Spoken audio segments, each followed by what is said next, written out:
Hello, global gardeners. It's great to see you again on a Monday. After being on the road for a week, I'm back. And for the next 90 minutes, we'll be talking gardening, answering your questions, focusing a little bit on planning for the spring. Whether you're about to enter spring now or about to enter autumn, now is a good time to be thinking about your spring planning. And of course, I'll tell you a little bit about my travels of the various gardens in the U.S. Southwest that I did over the last week and a half. And we'll just get in that gardening spirit and the gardening mood for the rest of the week ahead. Let's go ahead and start. Heidi was wondering about shishito peppers. I just did a video about how wonderful shishito peppers are. And Heidi's wondering if they can be pickled or fermented. And of course they can. Any pepper can be fermented or pickled. I tend to think that the best pickled peppers are the ones that have a thicker skin. Now I am growing peperoncinis to pickle. You'll see that in a video coming up. I'll be pickling jalapenos. That'll be in the same video. And they tend to have a little thicker skin. And so when you eat the pickled pepper, I like to have a chew to it. Whereas the shishitos tend to be a little thinner skinned. Now, you could definitely pickle them and they'll pickle fine. I just think they are so delicious when they have that little searing from the heat of a hot pan. And that's my preferred way. But sure, if you're growing shishito peppers and want to pickle them, go for it. I don't think there's any issue with that at all. Also had a question, or actually a kind of an exploratory question from Kimberly about pawpaws, and if anyone had any information about it. Well, I did start growing a couple pawpaw trees at the Galileo School Garden years ago, and then I retired, and I'm not sure how they're doing right now at the school. But pawpaws are native to North America. I don't think a lot of people realize that. They think of a pawpaw as a tropical fruit. Well, it actually is native to North America and relatively common in the eastern United States. It prefers a fertile soil, a nice moist soil, and the pH, if it's closer to the acidic side, the pawpaw trees will do better. Now, I struggled a little bit with the pawpaws that I was trying to grow because my soil tends to be more alkaline. They were growing. I didn't grow them long enough to fruit, but you definitely will want 2 pawpaw trees because though the flowers have both the female and the male parts, they won't self-pollinate. So you need a second pawpaw tree if you want any fruit. And another really interesting thing. I love the idea of pawpaws, and I hope maybe to have a couple in my garden here, but they are not pollinated by bees like we normally think. The flower tends to be kind of smelly, and it attracts flies and beetles, and it's the flies and the beetles that are the primary pollinators of pawpaws. And so when you grow pawpaws, one of the most common problems is inconsistent fruit. And part of that is because of inconsistent pollination, because we are often focused on the butterflies and the bees and attracting those to our garden. Well, pawpaws, you need to attract flies and the beetles that are attracted to smelly things. And so it's kind of a different way of gardening, but it's a wonderful plant. The fruit has kind of a banana flavor to it. And I don't know of anybody in Colorado here that's growing pawpaws because this is a really difficult region. But you can find varieties that are good down to zone 5. And if it's something that interests you, look more into it. I think pawpaws are an undiscovered fruit that can really be fun to grow if you've got the right conditions for it. Patrick, good morning to you. Hello from Trinidad. Just drove through there 2 days ago on my way back. Great to be back with you. Live replays, nothing like Scott Live, and all the side messaging and the Q&A. Thanks, Pat, so much for that. Trinidad's a wonderful place. I did 2 long days of driving. I finished my my journey on the coast of California, and then drove for 9 hours the first day and drove for 9 hours the second day. So I didn't stop in Trinidad. I just flew right through it on my way home. But thanks so much for that super chat. It's a nice way to start the day. I appreciate it. And thank you for your patience, for all of you who are used to a normal Monday live stream every Monday. And I wasn't here last week, so thanks for the patience of bearing with me as I was gone. It was a wonderful trip. I'll be talking about it in a number of videos because I took a ton of footage. And at the end today, when we get to the philosophy phase, I'll share some of the lessons I learned from one of the big gardens in particular. But this is one of those things that I've said many times. You should explore other gardens to get ideas of what other gardeners are doing. And so to do a trip focused on visiting different gardens with that idea in mind was the first time I've really done anything like this, and it was wonderful. It really was. I saw so many amazing gardens, plants, design ideas, and in the heat. I mean, it was incredibly hot throughout Arizona and New Mexico and California. And to see how a professional gardener and planner, like in a city botanic garden, can plan for the heat, like in Phoenix, where I went to the Desert Botanic Garden there, it's absolutely incredible. And I went to the San Diego Botanic Garden, and same thing. They have everything from a desert garden in San Diego to a rainforest in the San Diego Botanic Garden. So it's just incredible to see it. And I'll show you all that in future videos, but just wanted to share the idea with you. If you still have some travel time left this year, add a garden or two to your travel plans, and I suspect you really won't be disappointed. Taco Promotions was wondering about whiteflies in an earlier question. And whiteflies are relatively easy to control in the garden. Insecticidal soap is often one of the remedies for whiteflies. Neem oil can be good for whiteflies. The thing about whiteflies, when you spray something on the plants, is they tend to congregate underneath the leaves. So if you just spray the plant from above, you may not have much effect on the whitefly. So you have to actually spray from below so that you can saturate the leaves with a soap or a neem oil, and that will have a pretty good effect. I find that yellow sticky traps are about the most effective way to deal with whiteflies.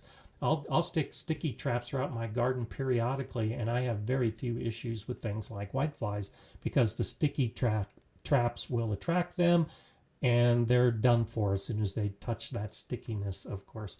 And because of their small size, they're also the prey for a number of those beneficial predators that we want to attract to our garden. So lacewings, for instance, are one of the predatory insects that love to eat whiteflies. So back to the basic idea that we've talked about for weeks and weeks, which is to plant lots of flowers and grasses and a variety of plants to get those predatory insects into your garden.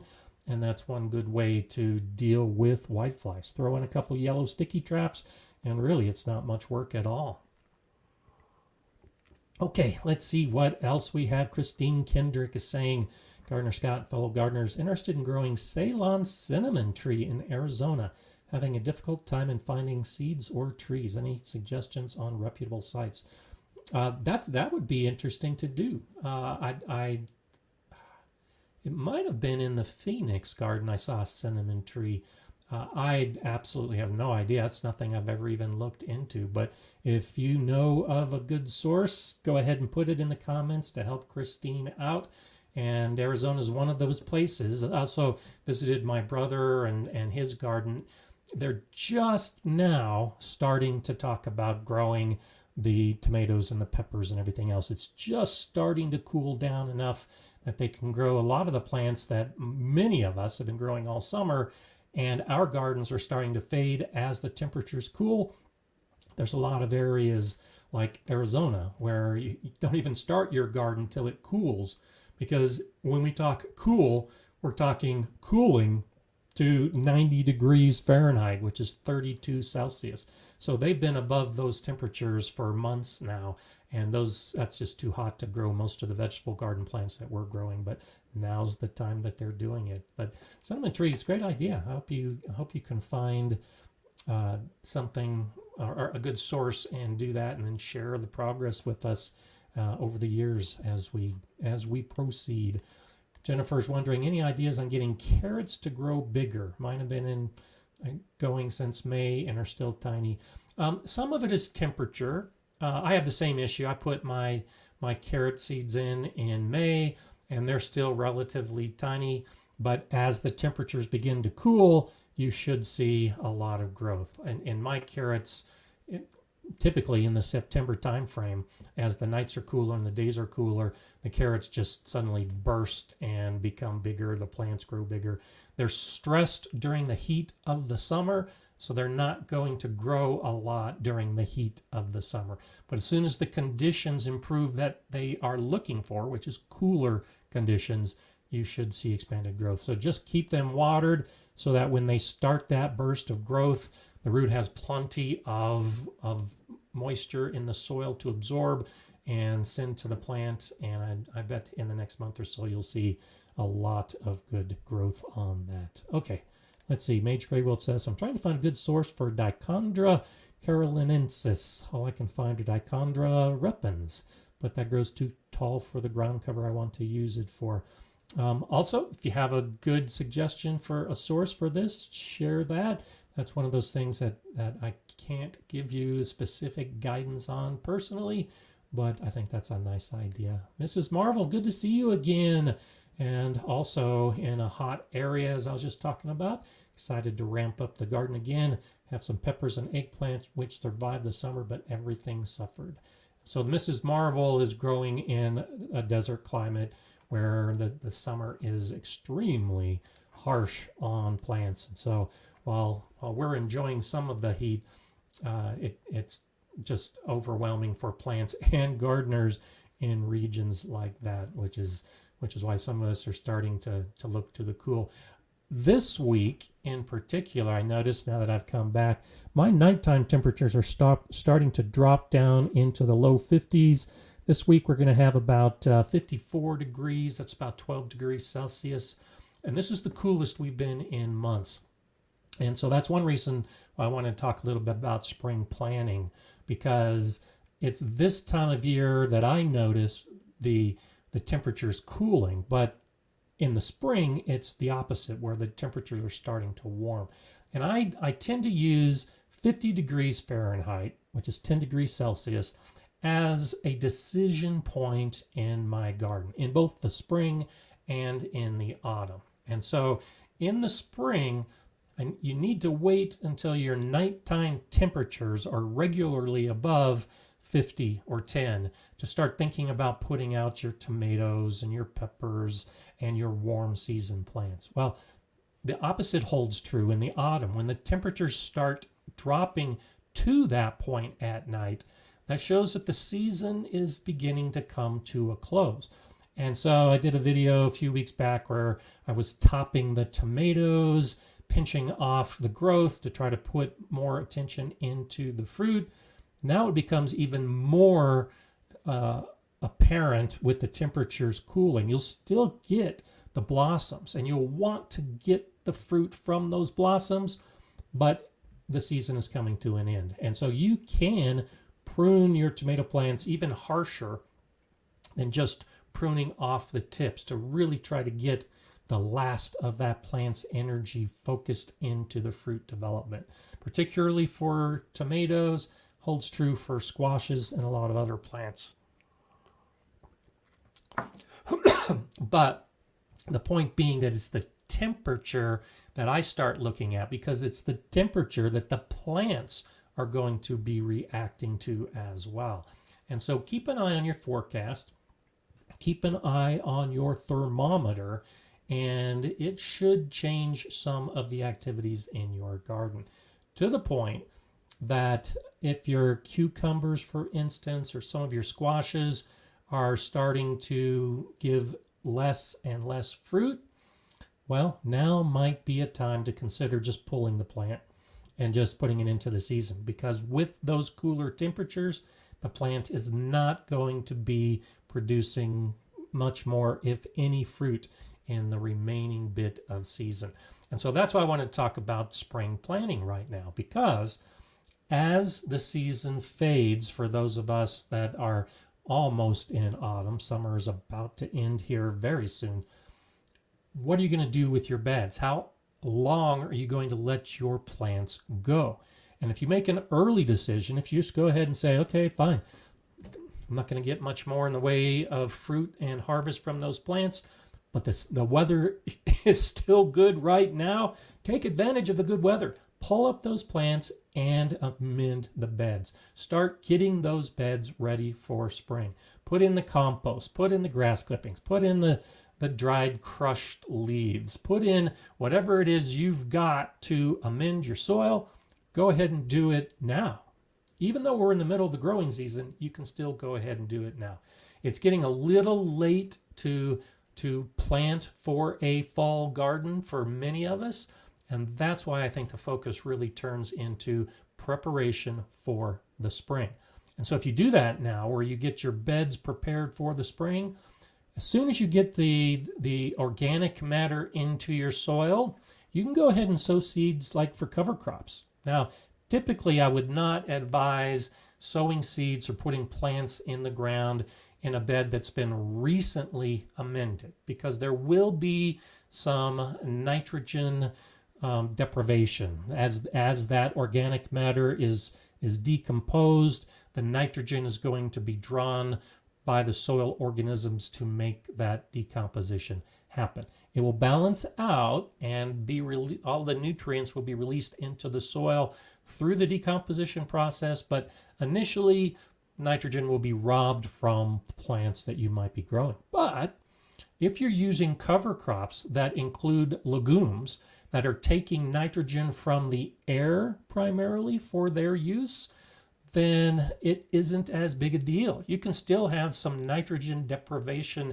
in the soil due to that decomposition, and the legumes will still be growing as a cover crop into the fall. And depending on what kind of legume you're growing, like a winter pea, even after the cold weather comes, they'll continue to grow. So start thinking about those ideas. The video I just did on cover crops talks a little bit about some of the plant choice and 10 different reasons, or actually 11 reasons, why you might want to do a cover crop.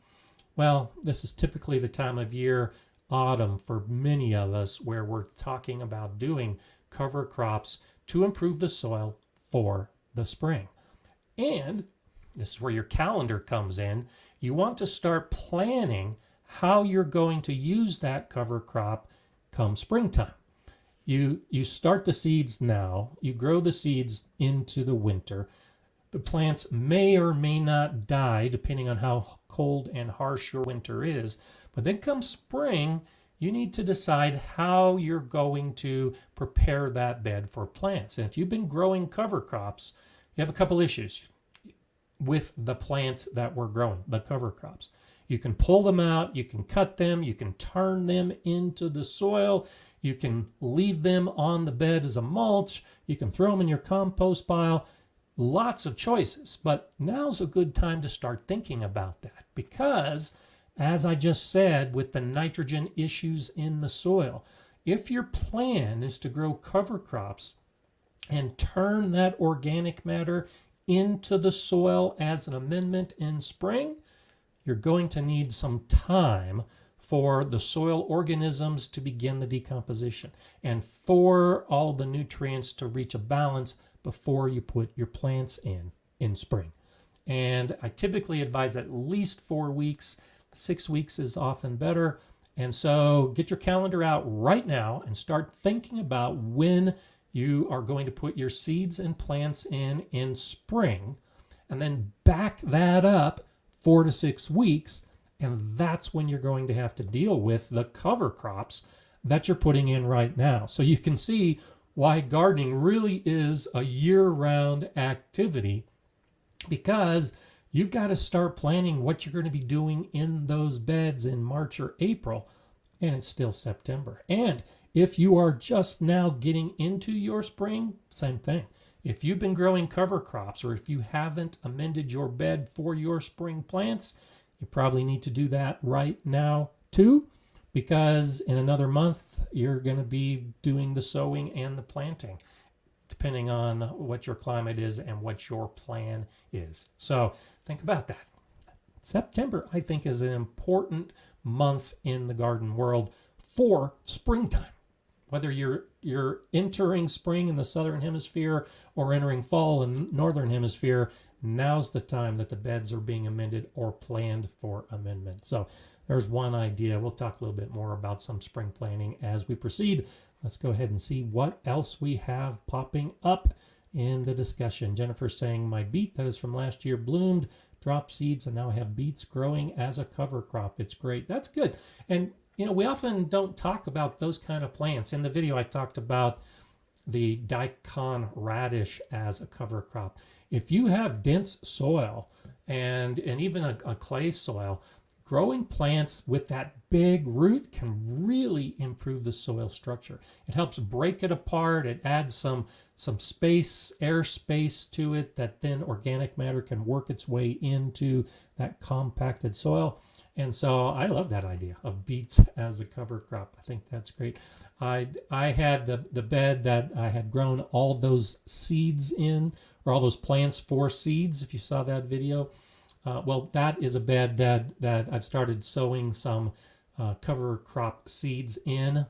And I noticed when I came back from the trip that I have a lot of those plants. I had let the broccoli go to seed, and I let the turnips go to seed, and a lot of those plants that I had let go to seed dropped their seeds, and now those seeds are already starting to sprout. So even though I've added some of the blend that I got for the cover crop, I'm also getting a lot of the plants that were growing in that bed already.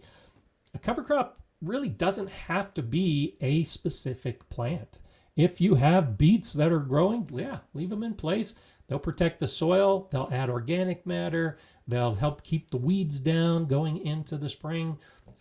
It can be any plant that you want to grow. Even though I highlighted some specific plants in that video for specific reasons, any plant can be a cover crop as long as you're protecting the soil and as long as you have a plan for how you're going to use that. So add beets to the list of cover crops.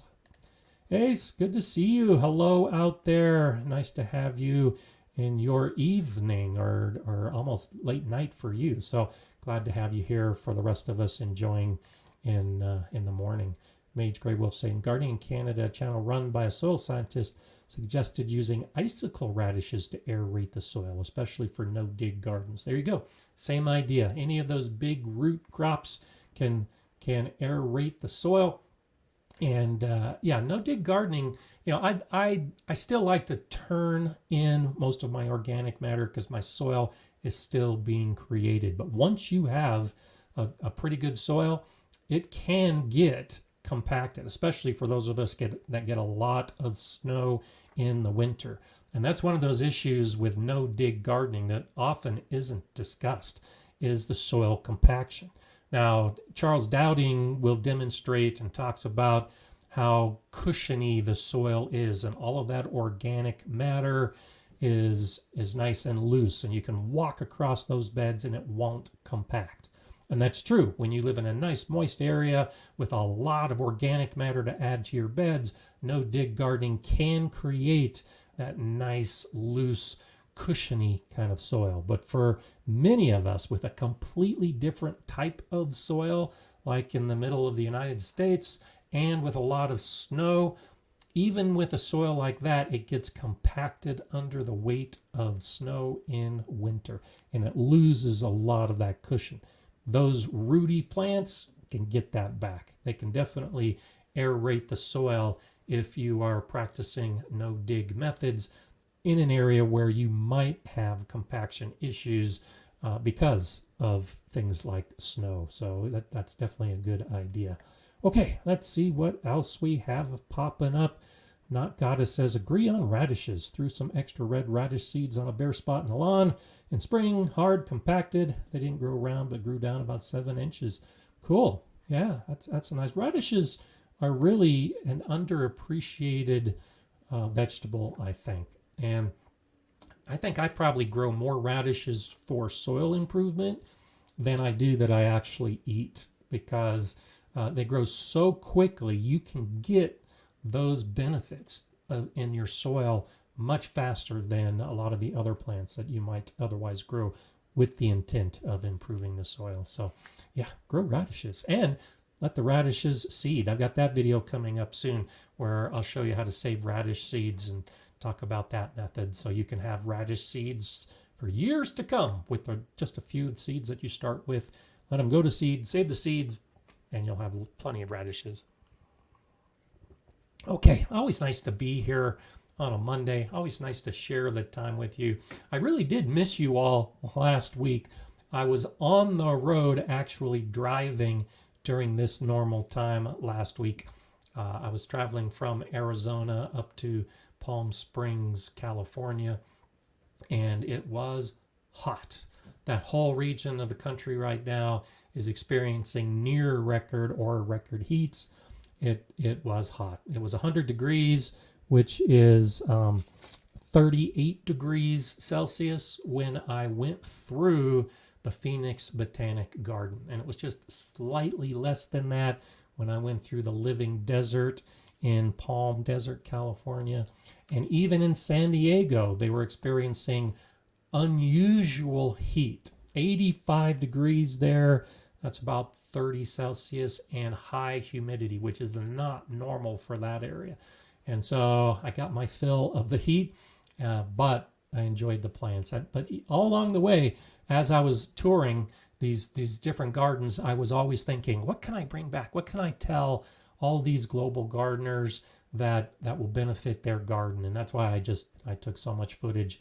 And I'll probably do 3 or 4 or 5 videos in the next few months with some of that footage and talking about some of the things I learned. But some of the most important ideas were things that I'm already doing, and you're probably already doing too.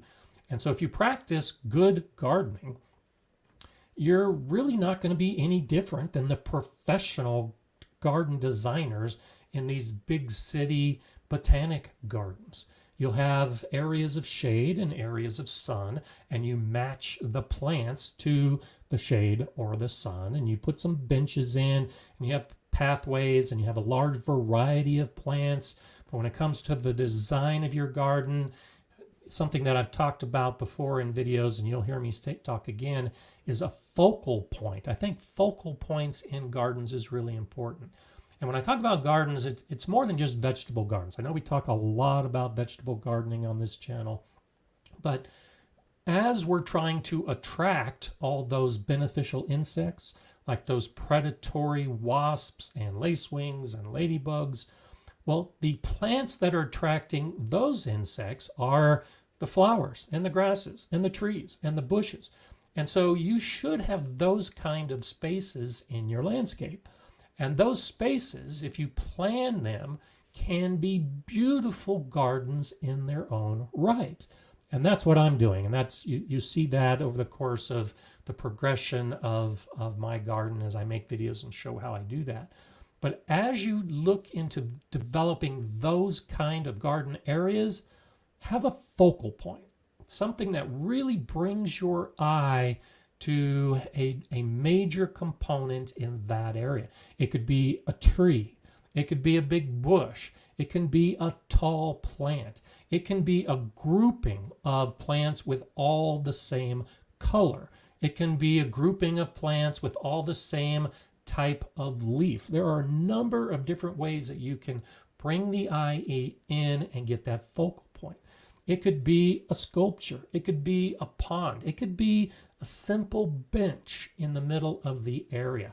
And that's one of those things that I really learn as I visit any garden, is to see how gardeners approach that concept of creating a focal point and then building the garden space around it.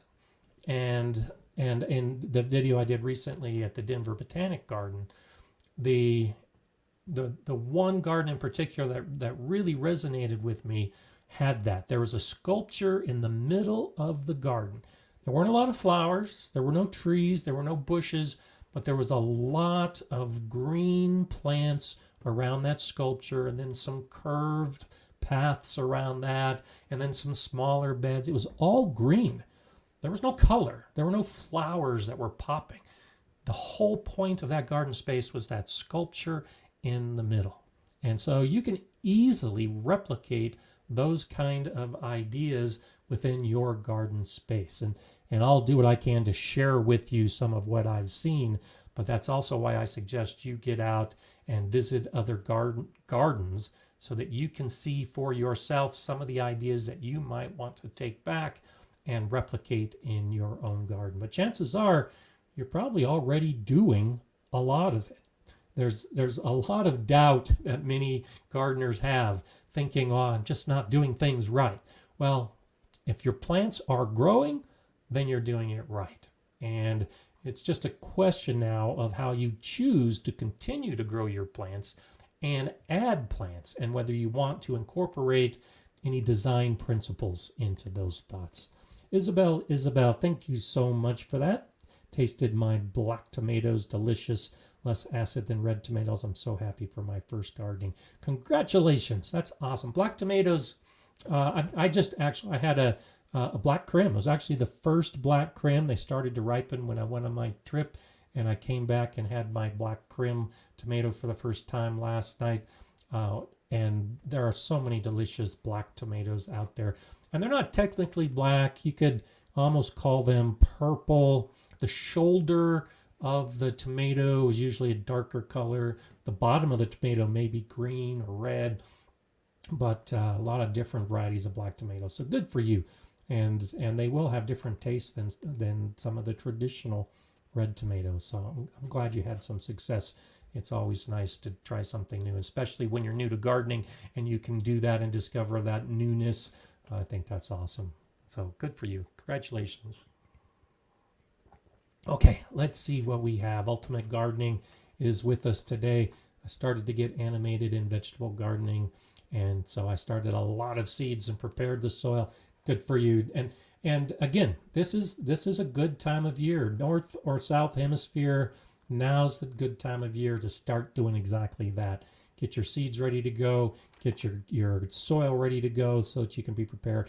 And that was one of the things I wanted to talk about as well today with seeds. Now, last year, there were millions of people getting into gardening that never got into gardening before.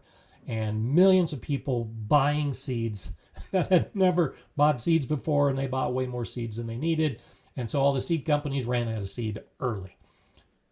I anticipate that this year the number of those gardeners will drop.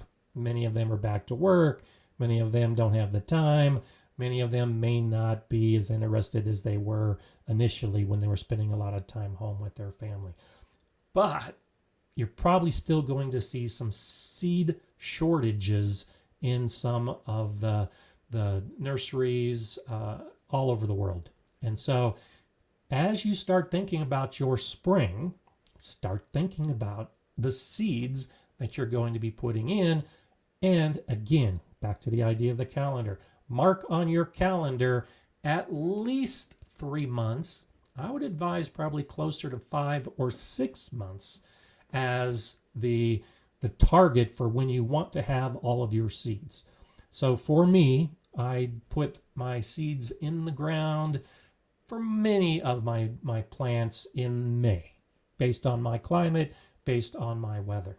The seed catalogs start coming out typically in the United States in December and January. That's when I'm ordering my seeds. And it's no coincidence that the seed catalogs are coming out at about 5 or 6 months before you put the seeds in the ground. So don't delay, don't dally. As soon as those seed catalogs come out, go ahead and start ordering. Now, many of the sites will allow ordering before the seed catalog comes out. I know there are many of the nurseries that are selling the seeds through catalogs or online, they'll have a date and they'll say that seeds aren't available until the 1st of December or whatever the date might happen to be. You can mark that on your calendar so you're all ready to go, especially if you're looking for a very specialized type of seed for a plant that is unusual. As soon as you see those seeds available, get those seeds, because if you delay, you might not have much success with it. And I've had that problem. I think most gardeners that have been gardening for a while using seeds have run into that problem where, oh, this year or next year, I want to grow whatever it happens to be. And then you get to the point where you want to order those seeds and you can't find those seeds anywhere because they're all sold out. Garlic is a good example of that. We're getting real close to the time to plant garlic. If you're just now looking for garlic bulbs to plant, you're probably going to be limited in the selection. There's still garlic bulbs out there that you can buy, but the variety is greatly reduced, especially for some of those unique garlic varieties. Garlic goes in the ground in my area the beginning of October. Well, I need to make sure that I have ordered my seed my seed garlic, the bulbs, by June. And typically it's even earlier than that, because a lot of the companies that will sell you garlic, you can order ahead of time, and then when they harvest it, typically in the June time frame, they'll ship it to you shortly after that. Well, it might be too late for garlic this year. Don't let it be too late for all those other seeds that you want to be planting in the springtime. So start thinking about your plan. And as you're cleaning up your garden, that's why I think this is such a great time of year for those of us entering autumn. We can analyze and look at what worked in our garden and what didn't work in our garden, and then decide what you're going to try. I've told you that I've had trouble growing okra in the past. Well, I am growing a burgundy okra this year in my purple garden bed for my granddaughters. And I've got okra on those plants, just a couple. I'm not going to get much more because the temperatures are starting to cool, but I have okra. I have some okra that I can harvest. It's a success. So now that gives me some motivation for next year. I think I'll try okra again. And maybe if I do it a little bit differently, I was late getting it in the ground, and it was in an area that had some more shade than it probably deserved. So next year, I'll go ahead and get some okra seed, grow some okra, and improve the conditions, so maybe I'll get a bigger harvest. Those are the kind of things to look at within your garden as you're cleaning it up, as you're preparing for the amending, as you're preparing for a fall garden, as you're preparing for cover crops. Start looking at all the things that happen during the growing season and decide what you're going to do in spring as a result of what you're seeing right now. And I'm seeing that with a lot of the flowers I'm growing. A lot of the flowers I grew from seed and then put into my pollinator garden section did great. To the point that it's like, yes, I want to grow more of that type of plant. Maybe it's slightly different variety. The cosmos right now are flowering for the 3rd time in that bed. I love cosmos. Okay, now I know that cosmos not only are doing great in that area of the garden, but I love the cosmos flowers. Next year, I'm going to sow more cosmos flower seeds in different areas so that at this time of year when the garden is fading, I've got all those beautiful flowers spreading all over the place. So that's the kind of stuff. That's where a garden journal comes in. That's where you make notes to yourself as to what you're going to do, what you're going to repeat, or what didn't work and what you want to try differently. This year, I grew cucumbers in a bed that last year I grew tomatoes in, and they didn't do as well as they should have because it is the bed that's right next to my metal beds, my galvanized steel raised beds. And I suspected it last year, and I confirmed it this year. The reflective heat off of that metal heats the plants in that bed too much, to the point that they wilt more than any other bed. They're stressed more than any other bed. They don't pollinate as well because the heat is higher in that bed. And so therefore I need to deal with that. So as a spring activity, it's not always sowing and planting, but as a spring activity, I'm going to paint that metal to cut down on that reflective heat. Now, the metal doesn't heat up. That bed actually isn't any hotter than any of the other beds. That's where my tomatoes are doing so good. But the reflection off of that shiny metal impacts that bed right next to it. There's an activity. That's on my list of things to do as part of the spring planning. I need to cover up that metal so it isn't reflective so that I can continue to grow plants in that bed. But okra, being a heat-loving plant, may do best in that bed next year. So I'm still going to paint it to cut down on the reflective heat, but that's where I'm going to grow okra because that's the warmest area of my garden. So see how all these ideas start going together? This is how I approach gardening. This is how I approach my spring planning in summer and autumn, is by putting all of the pieces together of all the plants that I want to grow, all of the conditions that my plants were exposed to this year, and what I'm going to do next year to get the best out of my plants. So what are you doing? You should be out in your garden when we're done here and start doing some of that analysis, start doing some of that prep, and start thinking about spring before summer is even officially over. And when you do that, when you get in that cycle of always looking ahead and always planning months in advance, you're going to have better success in your gardening because you've anticipated and planned for much of what can go wrong. You can't always plan for everything, but at least you can get off on a good foot and get a lot of the planning that needs to be done well ahead of time, so you're not rushed and maybe missing out, especially if you're trying to find seed that just isn't available. Okay, let's see. Bettina is saying, I have sunflowers growing out of our compost. Everyone wants to see the tall plants. Leads to great conversations about how to make compost that isn't smelly. Good for you. I like that idea.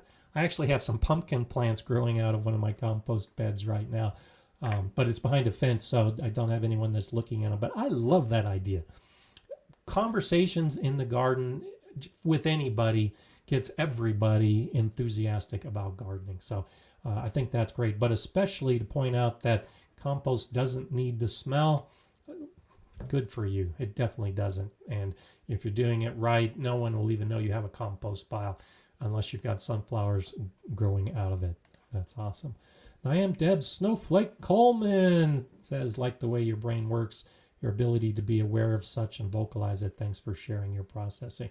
Well, thank you for that. I appreciate that feedback. That's good. But that's why I do this. It really, my brain, I suppose, does work a little differently than some people or most people, but that's why I share this with you, because when it comes to gardening, this is one reason why I've had success in gardening, is because I can put all these pieces together, especially new gardeners, and especially if you're vegetable gardening for the first time.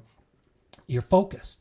You're focused on those plants in that bed, in that garden, and you gauge the success of your garden season on whether those plants do well or not, whether you get a harvest or not. And I say broaden the world, look at everything around you, because especially for a new gardener who's built the beds and put the plants in and it doesn't work out, you don't get that harvest, it's really easy to say, oh man, I was a failure. I've got a black thumb. I can't grow anything. And then you lose some of the interest in gardening and it fades away, and then those beds deteriorate because you never plant in them again. But if you take a step back, you may be able to observe that you've got butterflies in your backyard where you never had butterflies before. And maybe you have some of those conversations with neighbors that you never had conversations before. And those conversations are about gardening. There's so much more than just the focus on a plant in a bed. That when you start looking at the bigger picture, that's why gardening is just so awesome, and it becomes a passion for so many of us.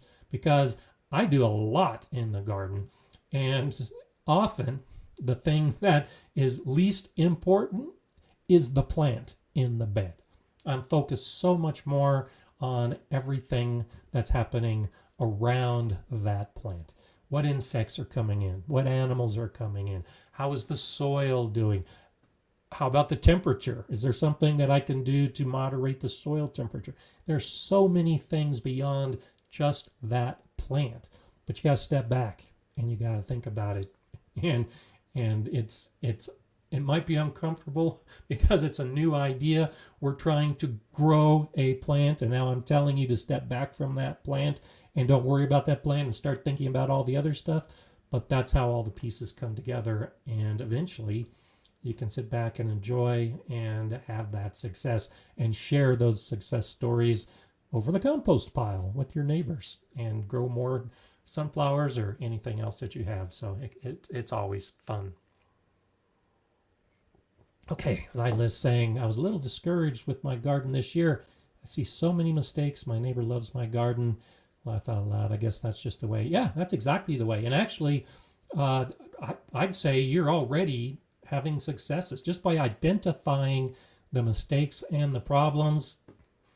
Now you're set up for success next time, because you can do what needs to be done to avoid those mistakes and continue to see things differently. So I love mistakes, and I learn so much from mistakes. And believe me, I still make a lot of mistakes in the garden.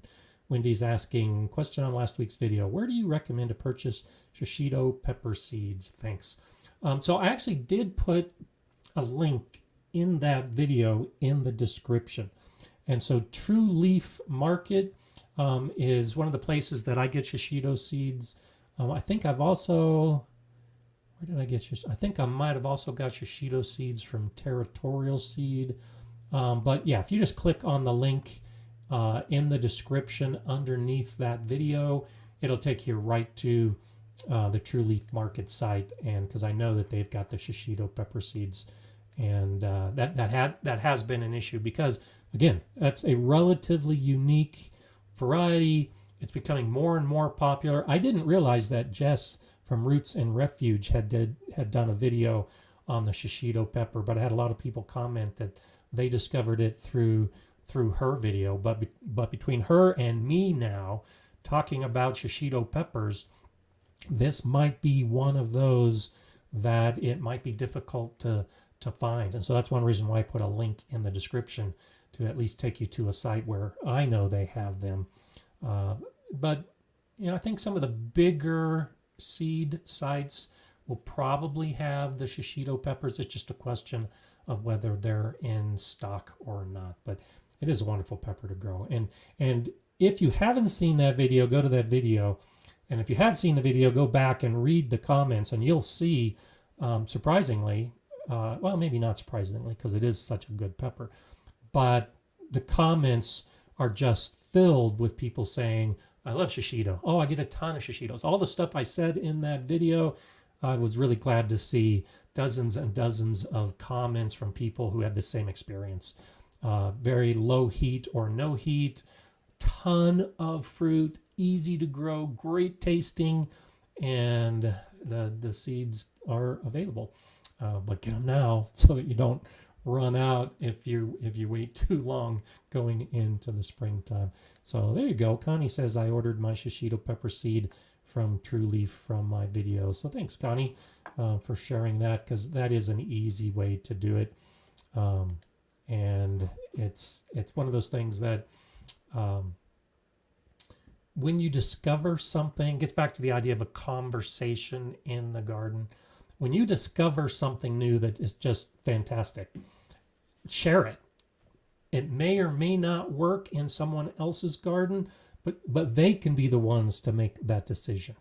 And so you may or may not have as much success as I've had with the Shishito peppers, but based on the comments that I was just alluding to, lots of other people have. And that's why I wanted to share with you that idea. What's happening in your garden? What do you want to share with us, with others, with gardeners, with non-gardeners that you feel good about? And I've said that many, many times before, but it's the conversations about gardening that really keeps that gardening passion going, because it just builds up inside you, and it's just such a wonderful feeling when you can share a story, even if it's a failure. I talk a lot about the failures I've had in the garden. Those are still great experiences. A lot of them are very memorable and kind of in hindsight enjoyable experiences when things go wrong.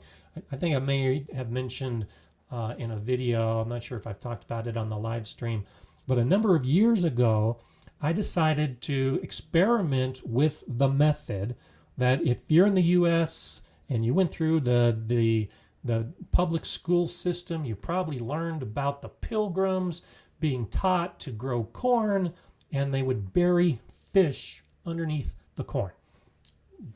Great reasoning behind that, and many of us will still use the fish emulsion as a fertilizer. So you bury a fish, you put the corn seed on top of it, and you grow your corn. So I wanted to go ahead and experiment with that and see how effective it was. So I did that. I got some trout that was left over from a fishing trip, buried it in the ground, planted some corn seeds on top of it, and waited for the garden to grow. And the corn started to grow. It actually was doing great. They got to be about 8 or 10 inches tall. I thought, wow, this is a really good idea. It looks to be working. And then my chocolate lab, Shaka, who joined me in the garden regularly, discovered that there was fish buried underneath all the corn plants. Well, needless to say, I lost all the corn plants as Shaka was digging out the fish. That was a very important lesson to learn. If you're going to bury fish in your garden, make it inaccessible to your dogs, because they will dig it up. Great lesson to learn. Wonderful memory. Even though I didn't grow any corn that year, I still look back at that and remember Shaka, who's no longer with us, and what a wonderful experience it was gardening with her, even when she dug up all the fish underneath my corn plants. So this is where the conversations come in. This is where the memories develop, good and bad. So share all of that and continue to move forward. Let's go ahead and talk a little bit about that now that we have a point to look at the background picture today, because it ties in directly with what I was just talking about. This picture comes from Adam Burleigh, and Adam sent me a number of photos of his garden, but this was the one that he highlighted as his favorite. And so that's why I thought I would include it in the backdrop in today's session, because this is what he wants to share. This is what he's proud of. The other pictures were great of the garden from different angles, but share your successes. Share what makes you happy. Share what you want to talk about with other gardeners. And so this is the picture Adam sent, and there's so much that's happening about it. You know, just talked about the corn. Look how beautiful that corn is. That looks way better than my corn right now. And then over here, we've got the tomatoes growing up the trellis. Those are probably close to 10 feet tall, would be my guess. Back over here, you can see cattle panel arches in the background with all the plants all around this area growing up. Some more fences and trellising area in the back.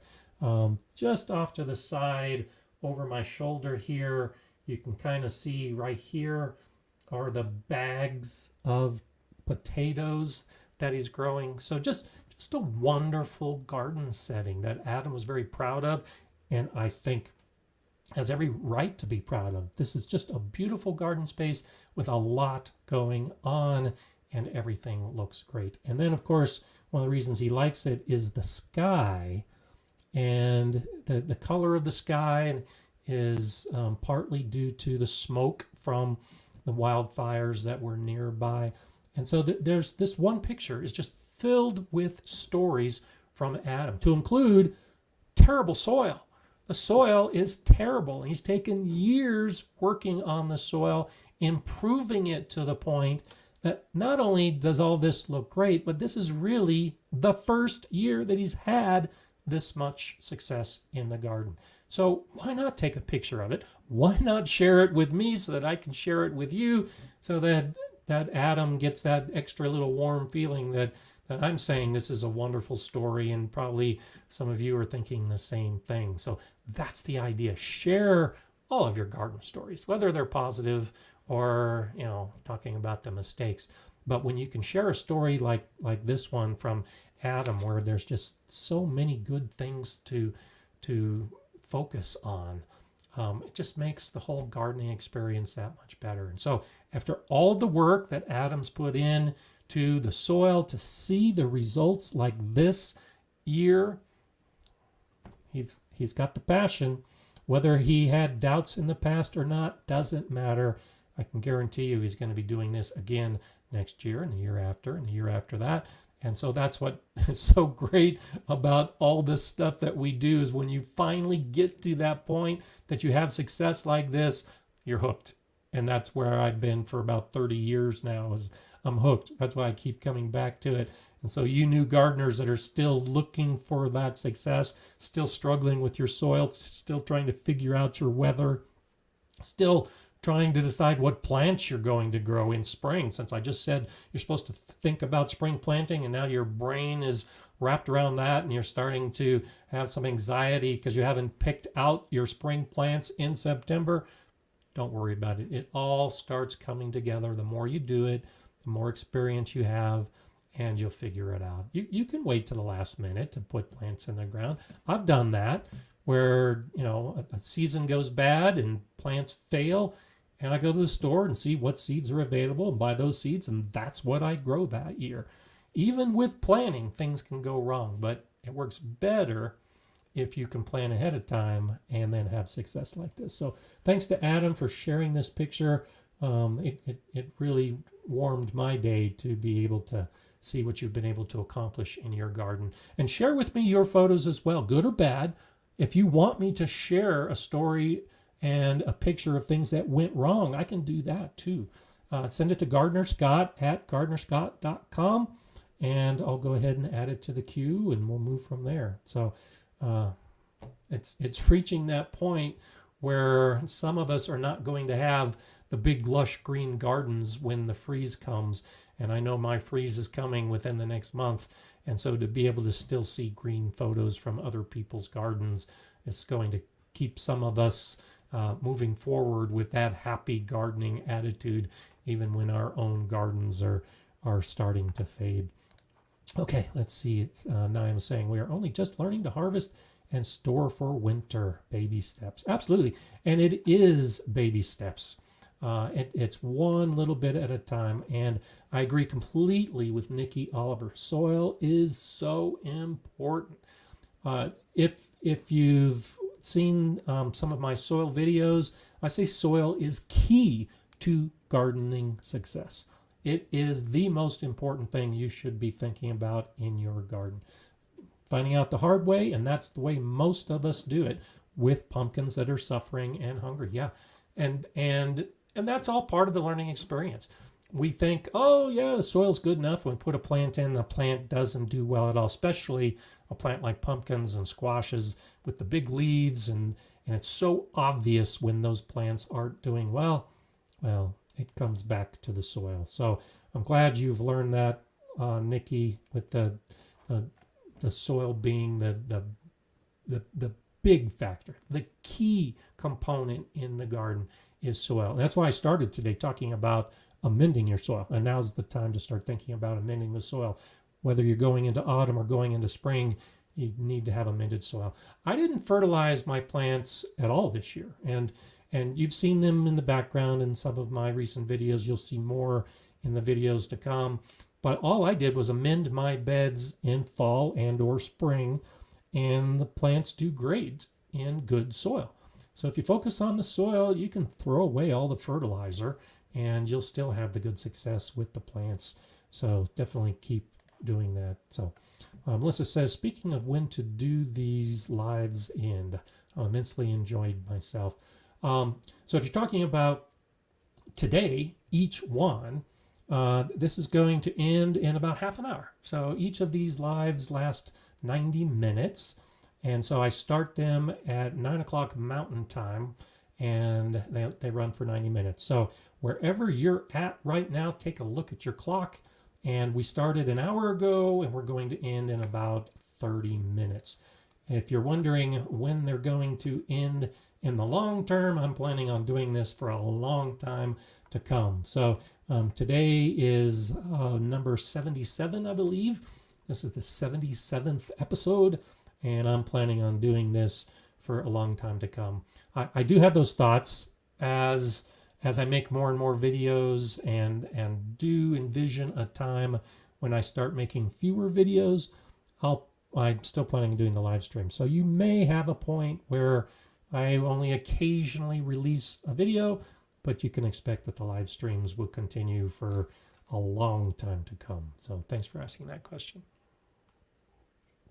Okay, yeah, and that's one reason why I wanted to talk about it today, Paul, because we've only got 9 days of summer before it all changes. And this is one of those things where it's going to be different in our gardens. Even if the plants don't know that the season has changed, well, the season has changed for us often mentally with how we approach gardening. And so 9 days of summer, and then that depression sets in, and that anxiety. Don't let that happen. Keep focused, keep looking to spring, even when the summer is over. If you look at next spring, you'll still have that positive outlook moving forward. And Melissa's saying, meant for the year, not a problem. I'm not going to finish the live streams for the year. We're going to do this every week. Probably won't do one the week of Christmas holiday. But other than that week, I will probably continue every week. I think I've only missed 2 weeks this year so far. So that's pretty good. So come back every Monday, same time, same channel, and we'll just talk gardening. Even when it's snowy outside, I'll still be talking gardening, and I'll still be talking about spring planting in the middle of winter as well. So Connie's saying, love the live streams, learn so much from everyone, even the beginners. Absolutely. Thanks, Connie. Yeah, there's so much to learn. I learn from beginners. Often I've got a long list of video ideas. I've got a document, a Word document that has about 400 ideas for videos. So that's why I say I'm going to keep doing videos for a long time. But often, even though I program out the videos that I'm planning, so like I already know the videos that I'm going to be shooting next week, and the videos I'm going to be shooting the week after, and when I'm going to release those. And I do try to release videos that are timely, that will help you. But often, even with all that planning, even with all those ideas, often a question from a beginning gardener will prompt me to think differently. And many of my videos come out purely because a beginning gardener asked me a question or shared with me a story, and I went ahead and inserted a video that I didn't have planned because I learned something from that beginning gardener. That often it's that I assume, which is always a problem, that I assume gardeners might know this or might know that, or gardeners are doing this thing or doing that thing. And then I get a comment from someone who's brand new, and it's a totally foreign idea. And so it's like, oh yeah, I didn't know that. I didn't realize that beginning gardeners had that issue, and that will prompt me to change my own plan. So don't think just because you're a beginning gardener that you don't have an influence on me and other video creators, or that we can't learn from you, because there is a lot out there. Artolosa, thank you so much for that super sticker. I appreciate that. Contributions are always appreciated, and it's always a nice way to start my Monday and be with you. So thank you so much for that contribution. I appreciate that super sticker, the super stickers and the super chats. And now there's the super comments. There's all kinds of stuff that you can do to help support our channel. Kevin saying, I have 45 days until my predicted first frost. It's been 2 weeks late for years now, and it's usually 1 or 2 cold nights that I can cover. So, and that's good. And again, back to the idea of a garden journal. You start keeping track of those trends, and you can plan your season accordingly. This year, this week, our temperatures are close to records. It's not normally as hot in my garden this week as it is right now. And so I'm still struggling with hot temperatures. A year ago, if you check back, you'll see the video that I did this month when we had a freeze, a hard freeze, a severe freeze that came in and killed everything in my garden. So trends are nice, but always be prepared for the unexpected. And you've got the right idea, Kevin, that you can expect things like frost to maybe be 2 weeks late, but get your hoops in now and get the plastic ready now and be ready to cover those plants just in case that cold snap happens that you weren't expected. Brian Jeffs, again, thank you for a contribution. I really like that. Thanks. What's the best thing to grow that not many people have in their garden? For food or beauty, either way, thanks for inspiring my garden adventures. So here's one of those lessons that I have this year that I think ties in with this. Eggplant is a plant that I think, I'll say most gardeners are not growing eggplant, because eggplant is just one of those vegetables that I think many people, if not most people, just really don't like. I love it. I've never grown as much eggplant in my garden as I've grown this year. I've kind of played around with it in the past, grown a little bit, but this year I have 2 different varieties that I'm growing. One is my my seed challenge that I did this year with eggplant. But the plant is a beautiful plant, and the flowers were beautiful, beautiful purple flowers. And now that the fruit is set on the plant, even if I don't eat any of the eggplant, it's a beautiful fruit to grow. So of all the stuff I'm growing this year, I would put it into the category that you're asking about, the one that not many people have in their garden. But for food, and in this case, and beauty, I would suggest eggplant. And I'm planning a video where I make some baba ganoush and some other dishes where I can use the eggplant and show you how you can grow it and use it. Because I think that's another reason why people don't grow eggplants, because they just don't know how to use it. I also grill it. I love zucchini. I love all squashes. I love eggplant grilled on the barbecue. Just spread a little bit of olive oil on it, put it on a hot grill. I prefer to eat it that way over any other. So that would be my top of the list this year. Now next year, ask the same question and you'll probably get a different answer, but I'd go with it. And so if you're growing eggplant and you're having similar experiences, share that now with Brian Jeffs and with me, because that's my favorite bed. I love watering my eggplant. I water by hand, and I love, as I'm watering through the garden, tomatoes I've grown for years, they're not exciting. The cucumbers are suffering a little bit because they're getting too hot. The plants that I let go to seed were great. I learned a lot. I like seeing the insects, all the other life in the garden. But when I come to that eggplant bed and those flowers and that fruit and just the leaves are even nice to look at, it's my favorite part in the garden right now. It's my favorite bed is the eggplant. And who would have thought? This gets back to that stepping back and learning from your experiences. I would have never guessed at the beginning of this season that eggplants would be my favorite crop at the end of the season. I wasn't even sure that I was going to grow eggplant this year, but as part of the single seed challenge, I wanted to select a seed that was a bit unique for me, and I chose the eggplant, and I'm so glad I did. I'm so glad I did. So there you have it.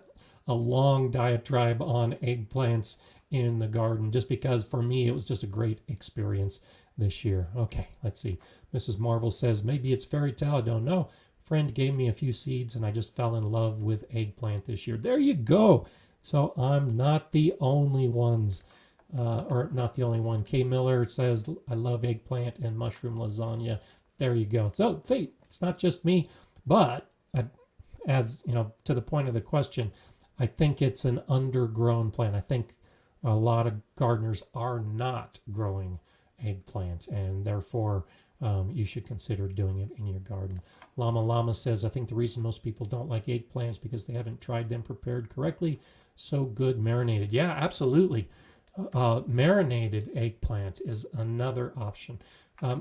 Go to a Mediterranean restaurant, and you'll probably have some choices for eggplant that you haven't seen before, and some dishes. And if you can learn to cook some of those things, definitely something to add to your list. Horses Latitude, aloha to you. Nice to see friends and neighbors and gardeners from all over the world, to include Hawaii. So nice to have you here. Okay, let's see. Bobby Wilson is saying, I love eggplant too. 3 plants are still growing. Yeah, I went way overboard. Like I said, I have a whole bed because I wanted to see how they would do, and whether they needed to be trellised and how I could use them. And so I've got a low cattle panel hoop over the bed, and I've got them growing close together enough that they're supporting each other as they grow up to that trellis. But I think I've got 24 eggplant plants. And so I'm going to have eggplant coming out my ears. It's going to be ready to harvest probably this week. I think I'll harvest the first plants and share it with everybody I know. But so glad to see that there's a lot of the rest of you that are loving the eggplant as well. So Mala just came in to say hello. So I'm petting her and saying hello. She's like, what are you doing up here? You're not outside with me in the garden. We're normally in the garden right now. So she was lying down, and I think she went out to the garden for a little bit, and now she's in to say hello. So we'll be done here in just a little bit, and I'll definitely go out to the garden. So Kiri is with us today. Kiri is one of the moderators and also my daughter. And when I was gone last week, Kiri helped water the garden as well. So thanks to Kiri for that. A good shout out to Kiri on this Monday. Okay, let's see. Nikki says, went overboard on tomatoes. 8 plants swimming in tomatoes right now. And Kiri can attest to this. I went a little overboard on the tomatoes as well. How many did I put in? I've got about 20, more than 20 plants growing, and most of them are cherry tomatoes. And so I've got cherry tomatoes coming out my ears. I love cherry tomatoes. They just do so great here.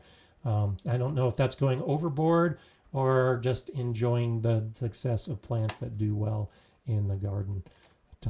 Tamara says, I like making faux bacon with eggplant. Slice thin, sprinkle smoked paprika and sea salt, and fry in olive oil. I haven't had it that way, but that actually sounds really good. I have a couple different types of paprika that I cook with. One is a spicy paprika, and I think that sounds like something I'm going to have to try. So thank you for that suggestion. That's always nice. Okay, let's see. PD says, well, I can't think of a percentage. A large portion of my family's fruits and vegetables came from the garden this year. I'm so happy that they're eating healthier food. Good for you, PD. And that is always a good reason to be growing a vegetable garden, is to be able to enjoy it and eat it. And just get, there's so many studies that show that how healthy gardens are mentally for us. Our mental health is tied around the garden. So the harvest and the food, especially for your family, can definitely lead to healthier bodies. But I think we shouldn't discount the healthier minds that we get as gardeners working in the garden as well. So get out there, get your mind and body in a better position through your harvest and all the stuff that you're doing. Okay, let's see what else we have. Always nice to see. Eric is saying, having my first successful eggplant season. Come to find out, I don't much care for eggplant, but it's a cool plant. Exactly. And, same kind of thing. I think gardening, talking about the mental aspect of it, gardening should be more than just the harvest. Too often we focus on the harvest. Now, don't get me wrong. Growing food for your family is a great reason to garden. And growing the plants that your family and you like to eat is a great reason to garden. But I bet you, Eric, with your first successful eggplant season, that you learned a lot about gardening in general by growing the eggplant. You may never grow eggplant again, but the lessons you learned from growing eggplant will stick with you for the rest of your gardening journey. And that's one reason why I decided to grow so much eggplant this year, is just to see if I could learn from it. And I did. I learned about the spacing so that they could support each other. I didn't need any extra trellising, that the soil was suitable for it, the location was suitable, all this stuff that you keep track of in your journal as you plan for the spring. All that is the kind of stuff that I look at now. And so next year, and here's an important lesson to learn as well for those of us talking about going overboard on the tomatoes and everything else. Going overboard on zucchini is a common problem with new gardeners. I'll grow eggplant again.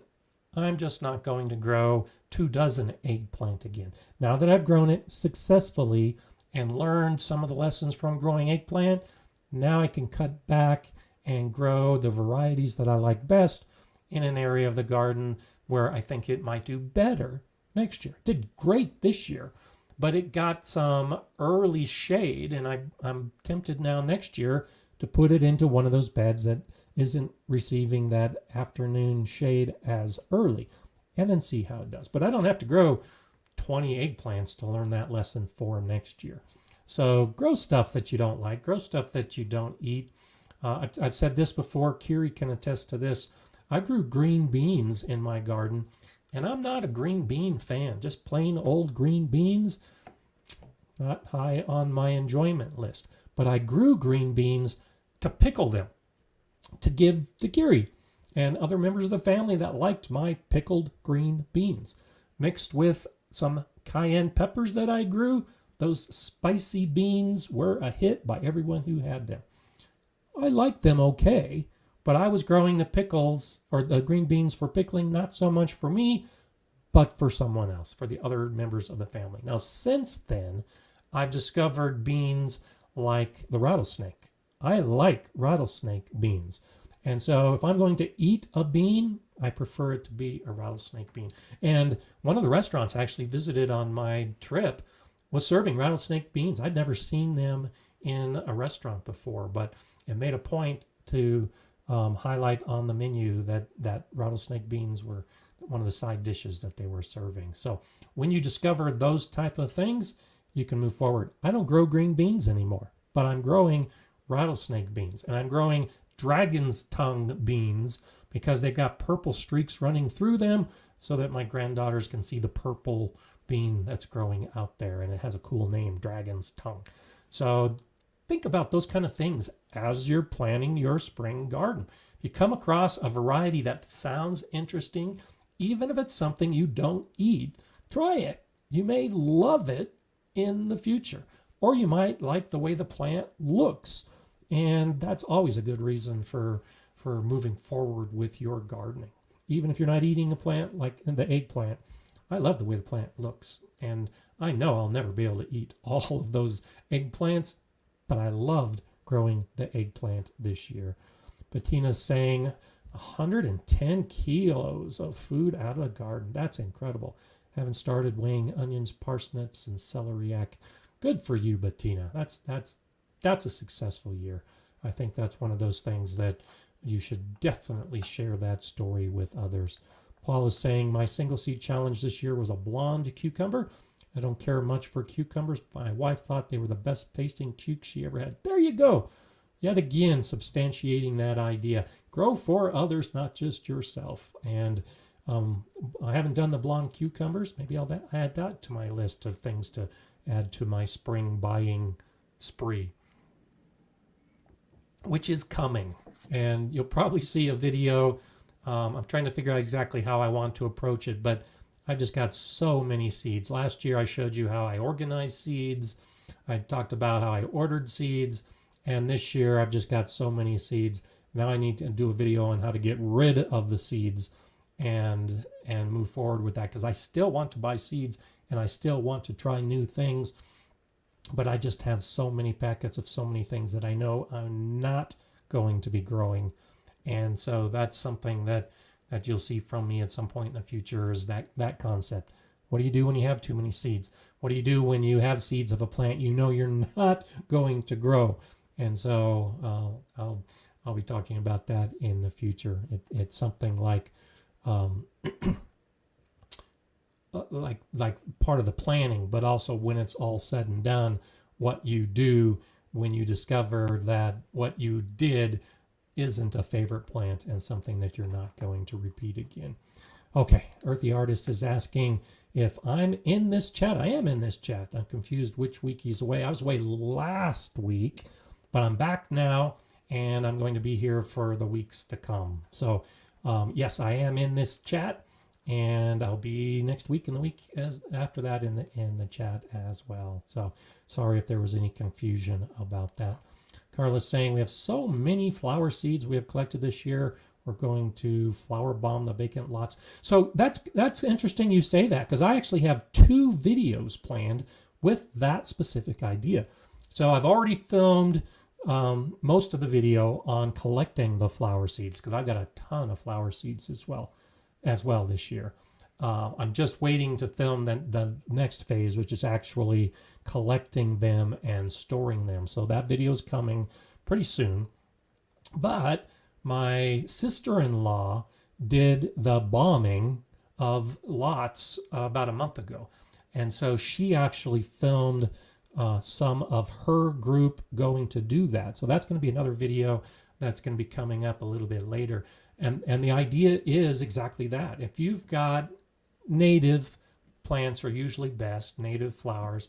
If you have the permission of the owner of that land in particular, you can flower bomb it. Basically, you take compost, clay is usually best, I find, and you make a little ball with clay and compost and seeds, and you just toss them out into a field.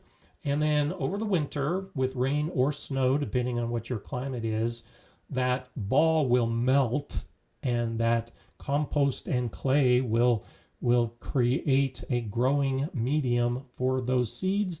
And then when the weather is appropriate for those native seeds, they'll sprout into plants, and you can turn a vacant field into a huge pollinator garden by just taking some of your excess seed and bombing vacant lots. Now, I do suggest that you get permission from the owner of the vacant lot, just so that you don't have any issues that might arise from you throwing flower bombs. But very easy to do, and like I said, my sister-in-law has done that recently with a group from her church, and you'll see a video about that coming up in the weeks ahead, because I think that's a great idea. I'm going to do that within my own garden, is just take some of my flower seeds and make some little flower bombs and throw them, and whatever sprouts. And I like that little bit of chaos in the garden. You know, I like a nice orderly garden, but I like throwing a little bit of chaos where you just let happen what happens. Let the seeds sprout that have decided to sprout because they like that location and they like the conditions. And if you can sow a seed, especially a native plant, that sprouts in your garden naturally with no extra effort from you, and then that plant survives, it is more likely to survive than any other plant that you are babying in your garden. And that's why I like that approach, where you just bomb an area and let happen, and let nature take its course, and then see what happens. And so with that thought in mind, let's actually move to this last phase of the show, talking about nature and letting nature happen the way nature wants to happen, because too often we fight nature. And so that's the message that I wanted to leave you with today, which is to work with nature. And this really, really resonated with me on the trip I did over the last week and a half when I was in Palm Desert, California. And I visited the Living Desert Zoo and Gardens. And this is an award-winning zoo in the middle of the desert. And it was hot. And it's always hot. And so the zoo and gardens actually close in early afternoon because it just gets too hot in the afternoon to have people walking out in the heat. So you can only visit it in the morning and very early afternoon around lunchtime. I was so impressed by that zoo and garden space because that's the approach they took, was working with nature. That area of California is hot and it's dry for most of the year. Too often you go to a zoo and the zoo has penguins and polar bears and animals that aren't native to wherever that zoo happens to be. And so you have these zoos that are creating artificial environments for the animals and the plants. Well, that's what was so fascinating for me with the Living Desert Zoo and Gardens, is there was very little that was artificial about it. They had animals and plants that were native to an area like that. And so that hot, dry condition of California is similar to parts of Africa and similar to parts of Australia. So those are the kind of animals they had at the zoo. They had the African animals. They had the Australian animals. They had the North American animals that are native to that region of California. They weren't creating an artificial environment. They were working with nature, and they had the animals that were best suited for that climate. And the gardens were incredible because they have major garden areas incorporated into the zoo. So you're walking through the trees and the bushes and the flowers and the grasses, and then you come up to an animal. Then you walk through more garden areas, and then you come up to an animal enclosure. It all worked well together. And of course, the plants that were growing were the plants that will do well in that climate. They weren't trying to create anything artificial. They were working with nature, and it was beautiful. I was so impressed by the Living Desert Zoo and Gardens. I took a lot of video. I'll talk about it in some of my videos to come. But if you're ever in Palm Desert, I highly suggest visiting it because you can see how you can have a lot going on by matching the plants with your climate. And that's what I wanted to leave you with today as the lesson. Work with nature. Figure out your climate. Figure out your garden. Figure out your soil. Figure out what's native to your area. And if that's what you focus on and you work with nature, you're going to have better success. If you try to grow plants that don't do well, it might not work. I struggle with the idea of growing a pawpaw tree because pawpaw trees are not native to Colorado. They're native to the eastern United States. My soil is not fertile enough or wet enough or acidic enough for a pawpaw tree. So I really want to grow a pawpaw tree in my garden, but it's going to be a struggle. I'm going to have to work on the soil before I put a pawpaw tree in. And after that point, I'm going to have to struggle to try to keep it alive. So the right answer is I really shouldn't try to grow a pawpaw tree because I would be working against the natural tendencies of my garden by putting a pawpaw tree in. There are so many other trees that will do great. Peaches, apples, pears, the type of fruit trees that actually do well in my area. I'm already growing them, but I want the challenge of a pawpaw. And so the point is you can take a challenge. You can stretch the limits of what your garden might provide, but recognize that.